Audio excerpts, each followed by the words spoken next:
in Bethlehem area we are like 22%, and in Palestine we are less than 1%.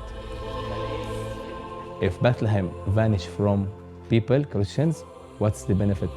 And it will lose the spirit, because we are the witnesses of Jesus here. There is a big responsibility of the Christians from all over the world to support the people who are staying to the Holy Land.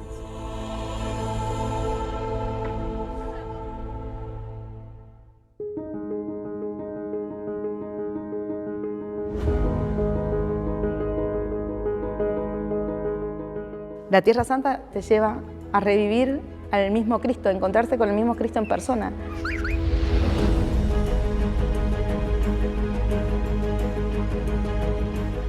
Que no sea solo un viaje al pasado, sino que también sea reforzar mi fe encontrándome con los cristianos que han seguido en esta tierra durante todo este tiempo.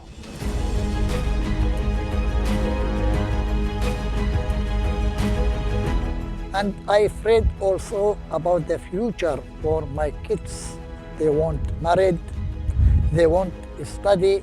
Algún fraile me dijo, padre, aquí hemos estado durante meses sin recibir ni un solo peregrino.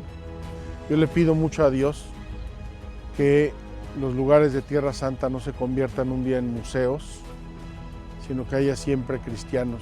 Nosotros queremos ayudar a la Tierra Santa y por eso estamos acá. Dios se hizo carne, se encarnó, vivió en esta tierra.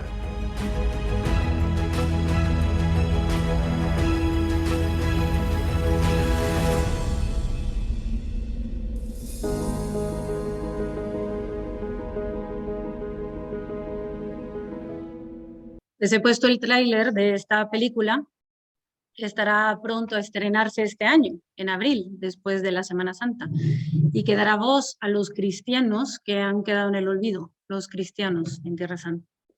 Y como estamos en Cuaresma, qué mejor oportunidad que estar aquí con todos ustedes en la Casa de la Cultura, una Cuaresma que es un periodo que nos lleva a la Pascua de Cristo, la máxima fiesta de nuestra fe cristiana.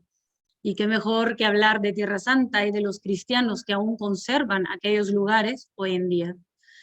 Pues el cristianismo, cabeza visible de una sola iglesia, con 2000 años de historia, tiene su base en esta tierra. Y claro, escuchamos en el Evangelio que se nos dice, y el Verbo se hizo carne y habitó entre nosotros. Claro, en Belén, entre los pastores, como un niño, o en Nazaret, en un hogar familiar, o en Galilea, entre la muchedumbre, o en Jerusalén, con su cruz, también con la muchedumbre y los que le golpeaban. Y todos estos sitios no solo existieron, sino que existen, están ahí presentes. Este territorio representa el punto geográfico de la unión de Dios con los hombres, de la eternidad y la historia. Porque fue en Palestina cuando Jesús le dijo a Pedro, y sobre esta piedra edificaré mi iglesia. Claro, Pedro en ese entonces, luego se va a Roma porque era el imperio del momento, empieza a evangelizar y llega hacia Europa, la evangelización.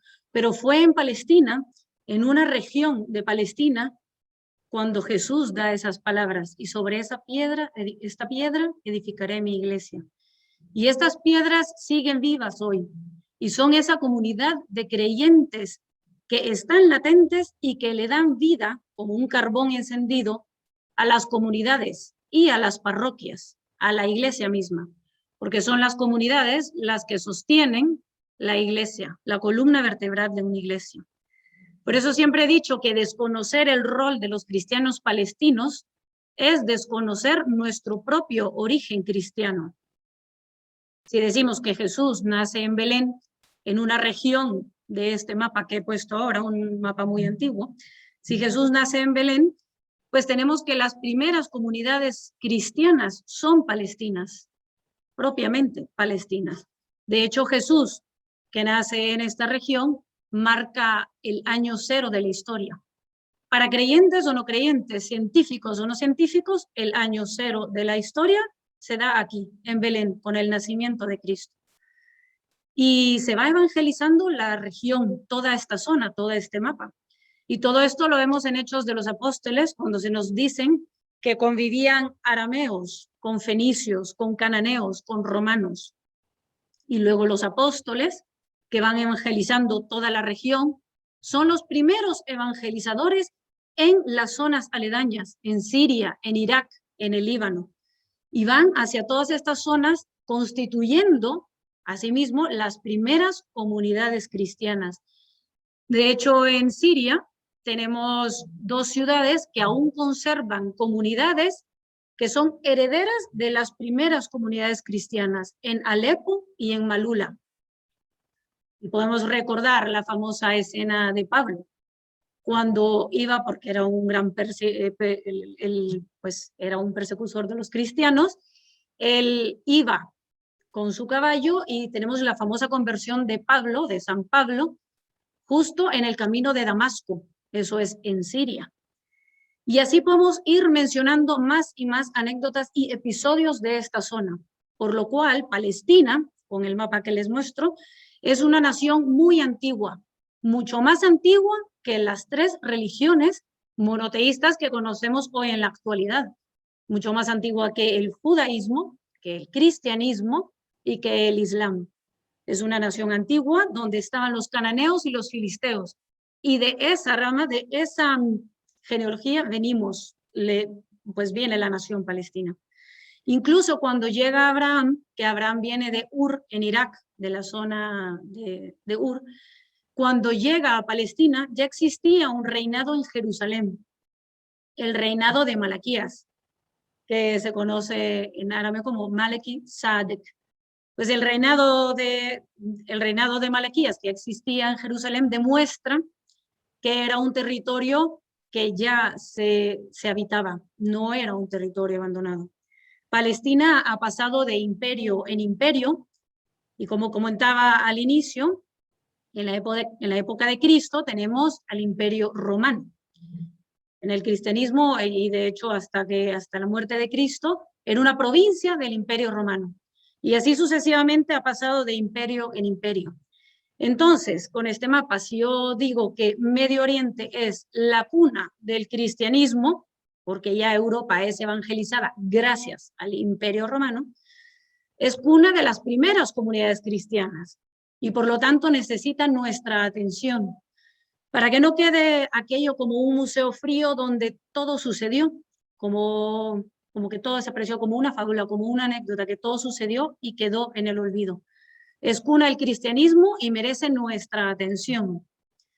Y por lo tanto, no se puede etiquetar a Medio Oriente, como se le conoce ahora, pues es el mundo del Islam, es el mundo árabe. No, la mayoría de su población en la actualidad sí que lo es, pero el Medio Oriente es cuna del cristianismo y Palestina aún más, siendo la tierra de Cristo. Como lo decía al inicio, recoge y acoge la vida misma de Cristo. En Belén su cuna, en Nazaret su hogar, en Galilea su vida pública y en Jerusalén su cruz. El Islam llega a esta zona, llega a Palestina y a todo el Medio Oriente en el siglo VII.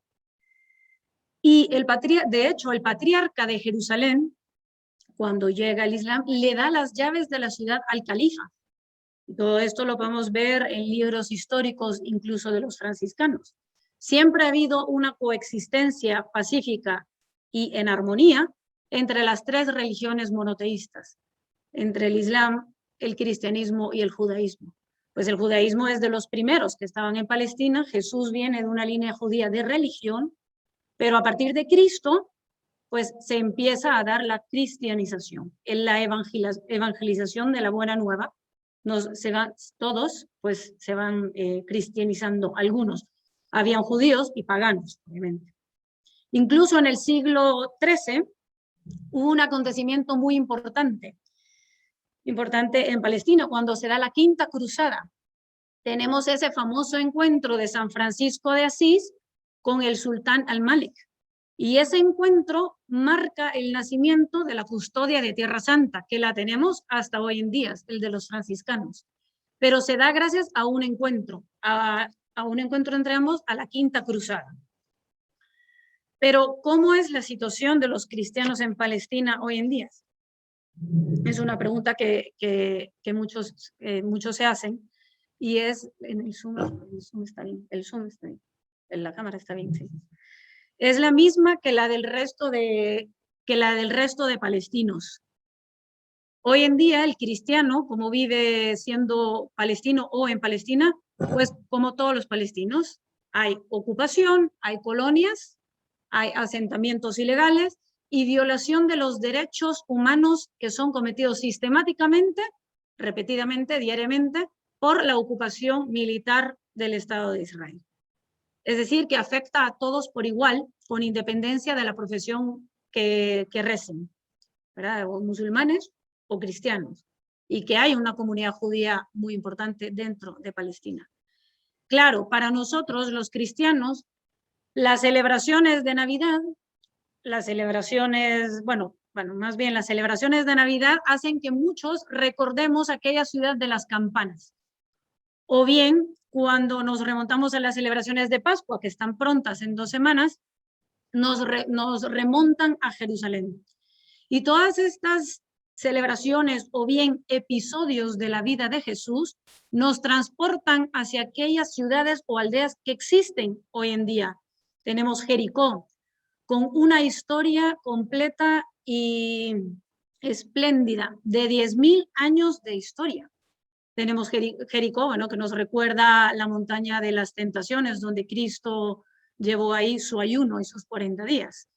O bien Emaús, que en árabe se dice Emuás, que es aquella ciudad que recuerda la primera aparición de Cristo cuando resucita, pero que iban los discípulos tristes por aquel día gris en que Cristo sufrió la pasión y murió. Pues esta ciudad existe y quizá no llegará a 1% de sus habitantes siendo cristianos. Y cada episodio de la vida de Cristo nos remonta a estas ciudades, pero no son ciudades que están solamente en el Evangelio o ciudades que solamente nos cuentan una historia, sino que existen y tienen a la comunidad de sus creyentes. Por eso es bueno hablar también de números y de a quienes encontramos ahí, porque Tierra Santa es el hogar de aproximadamente 200.000 cristianos que son todos palestinos, porque vienen todos de la primera comunidad, herederos de las primeras comunidades desde el año 33, claro, la muerte de Cristo y la cristianización. Pero cuando digo Tierra Santa es porque estoy incluyendo Palestina, que está segregada y descuartizada, que ya voy a mostrar ese mapa, y también la parte israelí. Entonces, Tierra Santa, el hogar de 200.000. Aquí tengo los números. Aproximadamente 50.000 cristianos viven en Palestina, y el territorio palestino, por eso digo que mostré el mapa, porque está un poco segregado y descuartizado. Hay 40.000 en Cisjordania, 10.000 en Jerusalén Este, que es la parte palestina, y 1.000 en la franja de Gaza. Y la gente se preguntará, ¿y hay cristianos dentro de Israel? Sí, y que son palestinos. Son palestinos cristianos que viven en territorio israelí, pero que son tratados como tal, como palestinos, discriminados, como ciudadanos de segunda categoría. La principal comunidad cristiana, para entrar de lleno, la principal comunidad cristiana en Tierra Santa está compuesta por los ortodoxos griegos, son la mayoría, seguidos de los melquitas, que son católicos griegos. Ahora bien, los católicos romanos de tradición litúrgica latina, que es como lo tenemos aquí en España, que es el que abunda aquí en España, representan unas 20.000 personas entre Nazaret, que está al norte, la Franja de Gaza, Cisjordania y Jerusalén del Este. Menciono así por lo de pues que está un poco dividido el tema del mapa. Pero Nazaret, que es la ciudad que más alberga cristianos y que son palestinos, Gaza, que tiene pocos cristianos, Cisjordania, que es la parte que se conoce como el territorio palestino, y Jerusalén del Este, que está dividido, Jerusalén. Pero ¿por qué los cristianos emigran de un puntito tan pequeño? Pues hay 2 razones. Vamos a hablar de una parte voluntaria, y esta es la que se da a finales del siglo XIX con el Imperio Otomano. Ya sabemos que pues, fue un imperio muy, muy rudo, muy, muy fuerte, y había muchos impuestos hacia los cristianos, y también un obligado servicio militar que ahogaba a los habitantes, más que todo a los cristianos. Por eso los jóvenes decidieron pues salir de este territorio, salir de Palestina, más que todos los cristianos iban hacia América, que en ese entonces florecía la economía. Pero también hay una parte involuntaria que es la que más ha afectado y la que hoy en día afecta la parte cristiana de Palestina. Y esa es cuando se da la creación del Estado de Israel en 1948, donde muchos de los habitantes palestinos fueron desplazados. Estamos hablando de 700.000 a 800.000 palestinos desplazados. Es decir, personas que se iban pues ahuyentando de sus hogares de una forma cruda, muchas veces a través de un genocidio, pero se les sacaba de sus hogares y ahí sí Israel no distinguió entre musulmanes y cristianos. Se desplazaban por igual, se vieron obligados a abandonar sus pueblos y sus aldeas, su hogar, sin poder regresar. Muchos de ellos aún conservan la llave, creyendo que podrán regresar. Y como digo, a la hora de esta ocupación militar, cuando se crea el Estado de Israel, no se distinguió entre la fe que se profesaba. Pero quisiera que no se confundan los conceptos de judaísmo y sionismo, porque el judaísmo, ya lo dije, está desde antaño, está desde la época de Cristo y antes, porque claro, son los que llegan a la tierra prometida, y nace Cristo, y a través de Cristo ya tenemos la cristiandad aquí en Europa, y en especial en España, que es muy, muy católica. Pero el sionismo, pues el movimiento que impulsa la creación del Estado de Israel. Por lo cual, con esto podemos deducir que no se trata de un conflicto religioso, sino un conflicto político, porque ya dije de la buena armonía y sintonía entre las tres religiones monoteístas. Como el tema no es ir hablando rápidamente del cristianismo, no de política, pero refrescaré un poco el tema histórico rápidamente para ver cómo es que estamos hoy en día y por qué tenemos el mapa que tenemos hoy un poco segregado entre ciudades que son cristianas.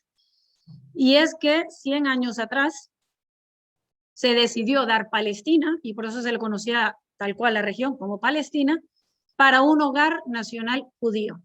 100 años atrás, aproximadamente. Estamos hablando de 1917. Como ya dije, teníamos los otomanos, que estuvieron por 4 siglos en territorio palestino y en toda la región aledaña, lo cual suponía un alivio, ¿no? Quitarse de encima o quitar digámoslo así, que el gobierno del Imperio Otomano, o sea, que dejara de gobernar o que dejara de estar agobiando y ahogando a los habitantes en Palestina, y por lo tanto fue un alivio el que se fuera el imperio. Y por eso, como dije, ya estaba establecido el hecho de dar Palestina para un hogar nacional judío. Entonces, en el Tratado de Versalles, en 1919, que estableció la Sociedad de Naciones, porque no existía la ONU en ese entonces, dio la administración de Palestina a Gran Bretaña. Y por lo tanto, esa decisión fue crucial. Claro, tenemos al mandato británico, que estaba gobernando toda la zona, toda la región, y eso pues alivió un poco el tema del Imperio Otomano. Y para ir rápidamente, esto ya son solamente recuerdos de las fechas. Tenemos la Segunda Guerra Mundial y luego tenemos, gracias a la Segunda Guerra Mundial, pues la creación de las Naciones Unidas para que se apaciguaran las aguas en el mundo. Y justo después de la creación de las Naciones Unidas, estando Palestina bajo Imperio Británico, en 1947 se da la partición de Palestina, así se lo conoce tal cual, la partición de las Naciones Unidas. Se anexa a Israel un 56% de forma unilateral, quedando el resto para Palestina. Ya hablé de la expulsión de las personas de sus hogares y se crea, sale en las noticias por todo el mundo. Aquí he tratado de encontrar un periódico del New York Times donde sale prácticamente que se crea el Estado de Israel, 1948, el último imperio que está gobernando Palestina. Como dije, estaba el Imperio Romano, ¿no? O sea, una provincia del Imperio Romano era Palestina en el entonces de Cristo, Poncio Pilato, Jesús todavía dijo dar al César lo que es del César, y ahora tenemos otro imperio. Pero como iba a ir rápidamente, solo para refrescar el tema de la historia, este mapa, como es muy famoso, es de cómo se ha ido anexionando cada vez más territorio palestino. Podemos ver que hasta las últimas fechas hablamos de la anexión del 78%. Eso es hasta lo último a lo que se ha llegado. Pero hoy por hoy, en pleno siglo XXI, tenemos que se ha anexionado cada vez más territorio, haciendo una discontinuidad entre los territorios, violando la libertad de movimiento, haciendo, bueno, se ve prácticamente en ese mapa como islotes, como archipiélagos, es decir, pequeñas islas que no permiten que una zona se pueda dar continuidad con la otra, separando el estudiante con la escuela, o el trabajador con sus labores, o incluso el enfermo del hospital. Se puede decir así la simbología, porque prácticamente están descuartizando todo el territorio de forma que no sea una sola nación y dejando una discontinuidad para que no sea pues un territorio completo. Lo importante aquí, y como digo, este mapa es muy famoso, se ha visto en muchas ocasiones, lo importante también al hablar de nosotros como cristianos es que se trata más de una ocupación más que de un conflicto, porque no estamos en parejo, ¿no? Sino una ocupación, el ocupante y el ocupado. Y tampoco es un tema de ideologías, porque lastimosamente el tema de Palestina llega a niveles de que si se es de derecha, de izquierda, para entender el conflicto. No, esto no se trata ni de ideologías, ni de victimarios, ni y victimizantes, no. Se trata de derechos humanos. Y como cristianos lo entendemos muchísimo más. Derechos humanos porque que tenga yo violación en mi libertad de movimiento, en mi libertad de poder ir de una ciudad a otra para visitar a mi hermano o a parte de mi familia, o el tema de no poder ir aquí o pedir un permiso para ir a celebrar una de mis festividades, sea la Pascua o sea la Navidad, eso es derechos humanos, eso no es tema de ideologías. Y duele porque estamos en pleno siglo XXI y habiendo tanta institución que aboga por los derechos humanos, entre pues, las Naciones Unidas, la Corte Penal Internacional, tantos institutos de derechos humanos, o los convenios de Viena, resoluciones de la ONU, tantísimo que tenemos, tanta jurisdicción, tanta institución, pero nadie vela por los derechos humanos. Y sobre este mapa es importante porque así como se ha visto el tema de la segregación o el tema del abuso de territorio, este es el mapa actual, donde se ve la parte palestina y la parte israelí, y es importante ver que más de, dentro del número que dijo, el porcentaje que dije, si hablamos del cristiano, más de 350.000 cristianos han abandonado el territorio de Palestina, que estaba bajo mandato británico desde el plan de partición de la ONU hace 70 años. Entonces Belén, la ciudad de Belén, que era la más cristiana, con un 90% de sus habitantes siendo cristianos, hoy no alcanza ni el 30%. En Jerusalén, los barrios predominantemente cristianos, como Catamón, Bacca, Talbía, que son ciudades, aldeas que eran meramente cristianas, fueron desplazados. Pero ¿y a dónde va toda esta gente? Pues si vemos el mapa, mientras quienes fueron expulsados en el norte, en Galilea o en ciudades como Acre, Haifa, que tienen de hecho el primer puerto del mundo, estos que son expulsados del norte se reasentaron en el Líbano, en Siria, en Jordania. Incluso podríamos decir que iglesias completas en el Líbano o en Jordania, sus feligreses son palestinos, cristianos palestinos totalmente, refugiados. Y los que fueron expulsados de la zona central se reasentaron en la Franja de Gaza o en Cisjordania. Por eso Belén hoy concentra mucho cristiano que es refugiado de la zona central. Y luego el resto, pues, ha cogido pues, su camino al extranjero, o a Europa o a América. Yo quisiera resaltar algo muy lindo de nuestra Iglesia Católica, y ahora que estamos aquí en un lugar muy especial, en el Escorial, que alberga mucho cristianismo, la Iglesia, como perfecta madre, que nos educa y nos lleva por un camino, es muy ordenada cuando nos prepara pues en las fiestas o también en el camino litúrgico en el que nos lleva. Y tiene un año litúrgico con sus diferentes periodos. De hecho, son 5. Pero es muy lindo verlo porque 2 de ellos son preparativos y los otros 2 son fiestas. Y el otro es el tiempo ordinario, como la vida misma, la monotonía y el día a día y lo ordinario. Pero 2 que son preparativos, uno es el Adviento y el otro la Cuaresma, que es en la que estamos en uno de ellos ahora. Y los otros 2 son fiestas. Fiestas tanto así que pues que se insertan en la vida hasta del no creyente en algunas de las naciones. Y cuando habla de estas 2 fiestas, uno es Navidad y el otro la Pascua. Claro, siendo la Pascua la mayor fiesta cristiana y la que más pompa y regocijo nos llena en el corazón. Pero menciono estas 2, porque ya le decía un poco al inicio, porque nos trasladan hacia 2 ciudades que son muy importantes y que son las más afectadas como ciudades cristianas en Palestina, en Tierra Santa, y que ahora pues tienen un pequeño ahí conflicto ambas ciudades. Y cuando hablo de estas 2 fiestas cristianas, Navidad y Pascua, con Navidad ya sabemos que nos referimos a Belén, obviamente, y arranco con ella y luego voy a la siguiente. Pues hoy Belén, como ya le decía al inicio, era la que más concentraba cristianos y ahora tiene muy poco. De hecho, el cristianismo no llega ni al 30%. Pero además de eso, es importante resaltar que Belén tiene un limitado control sobre el 13% de su territorio. Es decir, que el gobernante o el alcalde o sus habitantes no tienen el control total.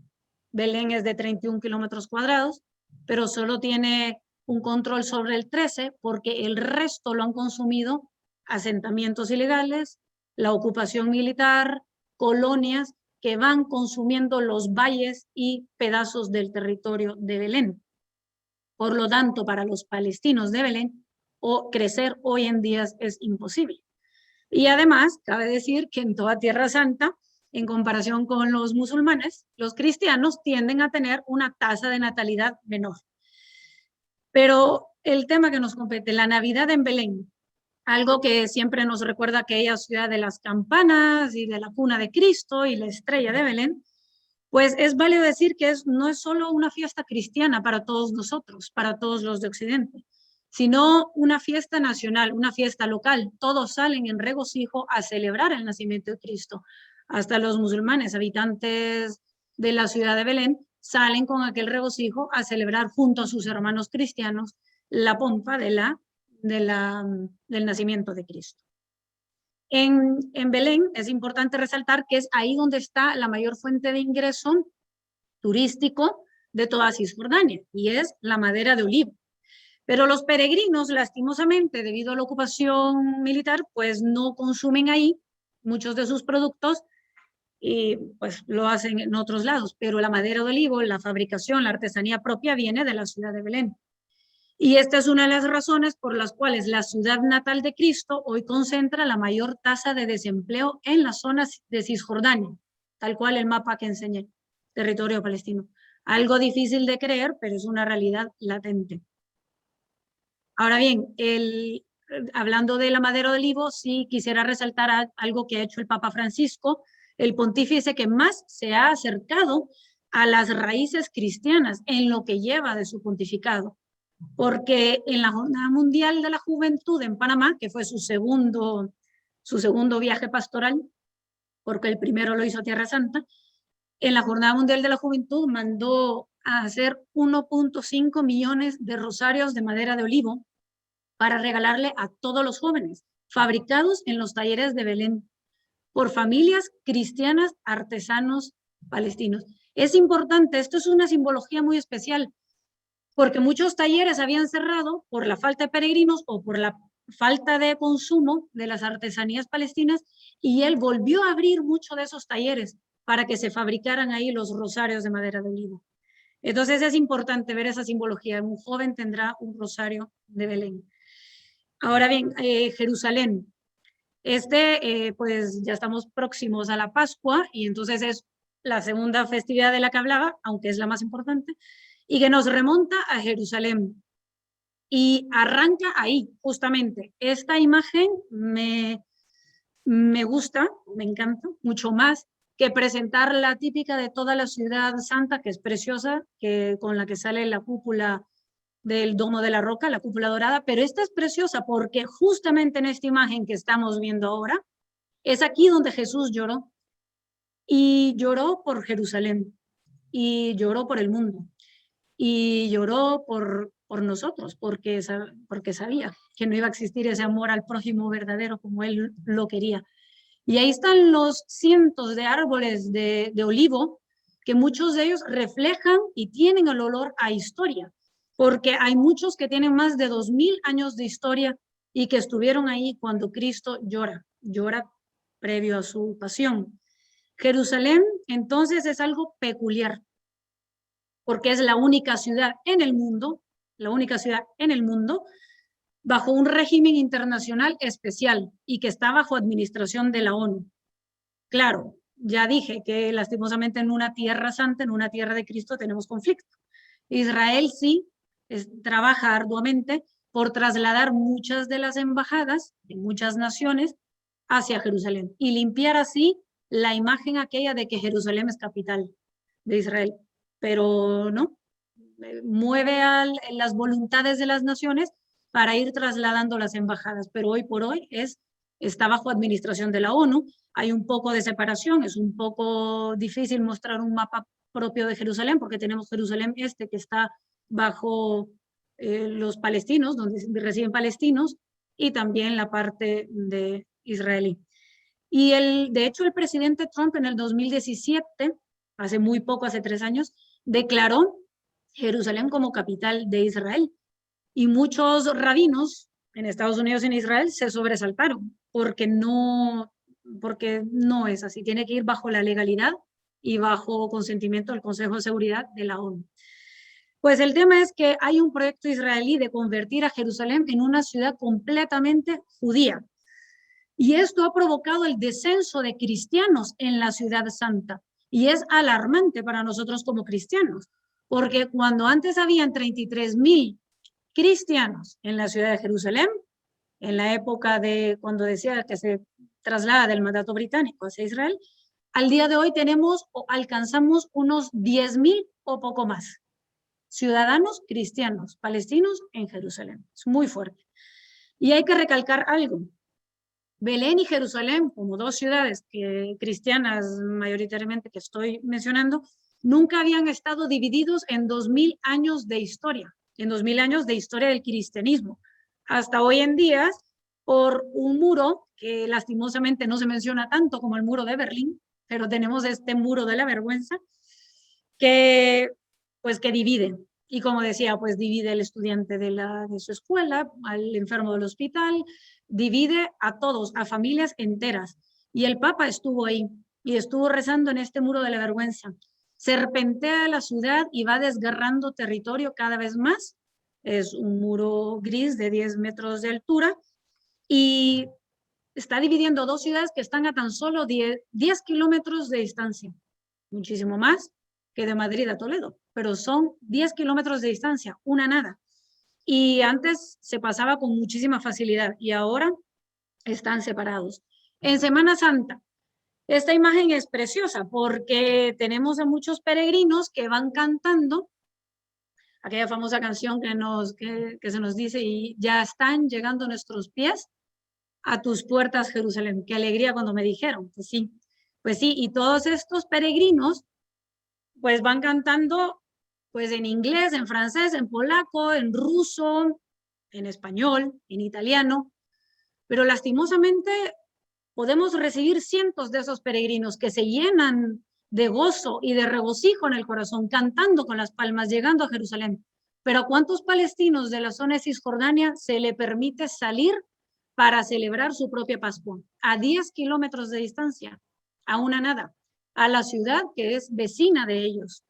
Pues a un reducido número de cristianos se les permite salir para celebrar ya sea el Domingo de Ramos o las procesiones de Viernes Santo o el fuego que es en la celebración de la resurrección de Cristo. Incluso hace unos 2 años, no sé si recordarán, salió en las noticias, pero poco, el Estado de Israel y el ayuntamiento impuso graves, graves o agresivos impuestos a la Basílica del Santo Sepulcro. Y las autoridades religiosas, varias autoridades religiosas que están gobernando ahí dentro de la basílica, los ortodoxos, los armenios, los coptos, los católicos, todos decidieron cerrar la Basílica del Santo Sepulcro por 3 días. Esto fue algo único en la historia de la cristiandad en Tierra Santa. Un Santo Sepulcro, una basílica que lleva años desde la época de la reina Elena y que haya sido clausurado. Y así puedo seguir mencionando más y más anécdotas que sufren 2 ciudades cristianas que nos llenan el corazón. Y ya para ir cerrando, yo quería mencionar la reciente encíclica del Papa, Fratelli Tutti, que es muy, muy hermosa, y más que todo porque este Papa, el Papa Francisco, ha sido el más cercano a las raíces. Él, como con una simbología muy especial, quiso que su primer viaje papal, su primera visita fuera del Vaticano, fuera a Tierra Santa. Y a diferencia de los demás pontífices en la anterioridad, él, su primer aterrizaje lo hace en Belén, con un helicóptero, pero no llega lo normal, ¿no? Al típico aeropuerto de Tel Aviv que nos da la introducción a Tierra Santa, sino que llega a la ciudad de Belén. Claro, arrancando como la vida misma de Cristo, en Belén, con su cuna, donde nace. Y además de eso, pues tenemos muchas otras enseñanzas del Papa en su simbología. Cada vez que actúa, tiene una simbología muy especial. Hace una semana, acaba de estar en Irak queriendo reunirse con los cristianos y va en su visita, va hacia Ur, hacia las raíces, los orígenes de Abraham, padre de las 3 religiones, padre de nuestra fe, padre de las 3 religiones monoteístas. Va hacia Ur, visita a los cristianos y quiere pues reunirse o congraciarse con todos. Igual en la visita papal hacia Tierra Santa, se reúne con todas las congregaciones cristianas. Y por eso quiero resaltar su reciente encíclica, porque incluye medio centenar de referencias a la justicia, algo que se busca como palestinos, no solo como cristianos palestinos, sino como cristianos de una tierra que sufre y como palestinos mismos. La justicia, y la justicia la pone en paralelo a los valores básicos del cristianismo.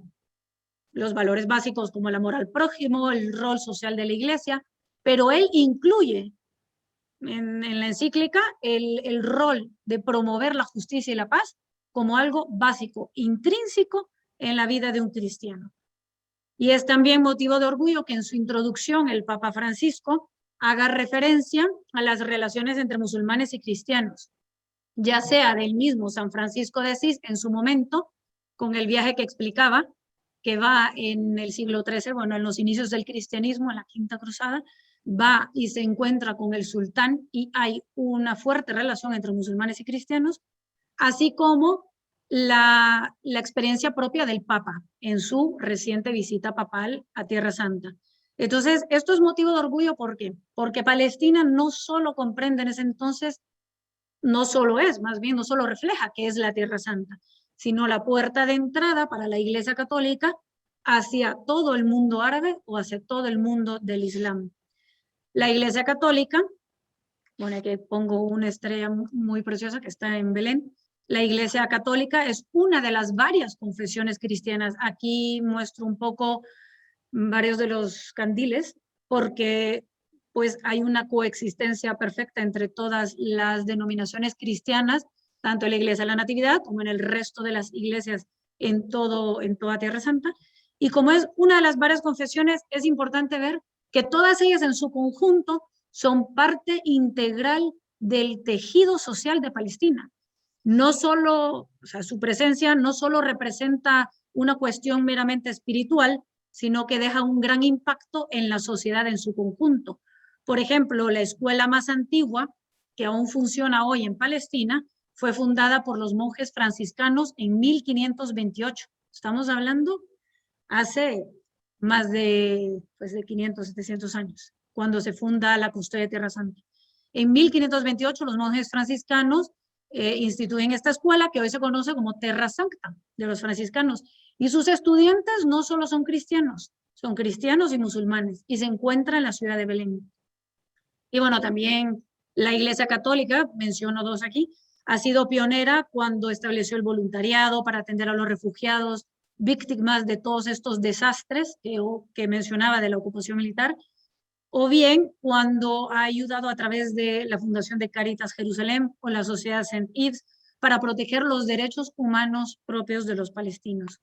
Es por ello que se entiende la imposibilidad de hablar de Palestina sin su inherente componente cristiano.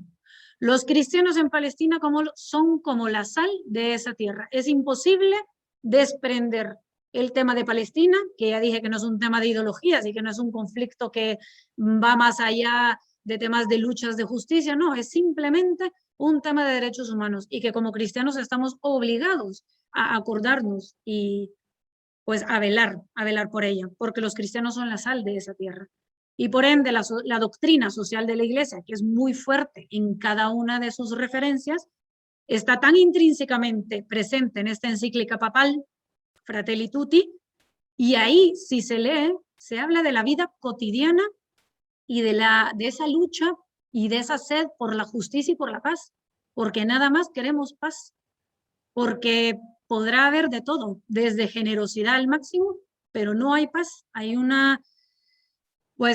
agobio presente cada día en Palestina. Los valores cristianos y el mensaje del Papa, que está muy inherente, muy intrínsecamente presente en la encíclica del Papa, no son un elemento folclórico que solo están ahí descritos, sino que son guías para hacerlos realidad como cristianos. Es algo parecido, como mencionaba al inicio, que estamos en la Cuaresma, es algo parecido al periodo de la Cuaresma, porque no solo se trata de no comer carne o no tomar lácteos. O sea, iba a decir algo un poco feo, pero aquí en España se ocupa la palabra chorradas, pues eso es una chorrada, solo tenerlo como un sentido de, pues haré este ayuno o no haré esta cosa, sino entrar de lleno, interiorizar en lo que es la Cuaresma, llenarme de la reflexión cuaresmal para poder celebrar con pompa y con alegría la Pascua del Señor. Y si se logra eso, pues hemos interiorizado en lo que significa la preparación de la Pascua. De la misma forma, la encíclica ya está desde octubre del año pasado. Pero para que se haga realidad necesita un involucramiento de todo, pues de todos, no solo de las naciones y de los presidentes, sino de todos nosotros los cristianos. Que no exista una voluntad vacía sobre esa responsabilidad que los cristianos tenemos para velar por la paz. Y para ser más concreta, pues con esto que estoy diciendo de la relación entre la Cuaresma que nos prepara y la encíclica que nos prepara para lograr la paz, pues quisiera decir que los palestinos y principalmente los cristianos hemos sido víctimas parciales de algunos líderes o de algunos cristianos en Occidente que olvidan el origen de su fe y que olvidan a aquellas voces de sus hermanos cristianos que gritan sedientos de justicia y de paz, porque la mirada de muchos cristianos en Occidente tornan a Roma. Claro, de Roma emanan las leyes, emana todas las direcciones que la Iglesia debe tomar, pero siempre la mirada se torna hacia Roma y no hacia la Tierra Santa, donde están los pocos creyentes que aún le dan vida a la Iglesia y que si no les atendemos quedará como un museo vacío. Por eso, para finalizar, menciono un documento que ha sido redactado en Tierra Santa, se llama Kairos. Es ignorado por muchos cristianos en el mundo, pero fue redactado por los más destacados teólogos, por el patriarca católico, por el obispo ortodoxo y por el pastor luterano, por el patriarca católico, ortodoxo y luterano. Y llama a los cristianos del mundo a abandonar ese doble estándar de pensamiento y de vida y de luchar verdaderamente por la justicia y por la paz. Es un mensaje de los cristianos de Palestina, de los cristianos palestinos, de los herederos de las primeras comunidades cristianas, para todos aquellos sectores cristianos que por una cuestión de racismo o islamofobia o simple ignorancia se han puesto del lado errado de la historia. Hoy en día los cristianos no exceden ni el 1% en toda Tierra Santa. Es un número muy, muy pequeño y muy alarmante. Los cristianos, las comunidades cristianas, no exceden el 1%. Claro, peregrinos se tienen todos los días. Ahora no, porque está cerrado los aeropuertos y el tema de la pandemia.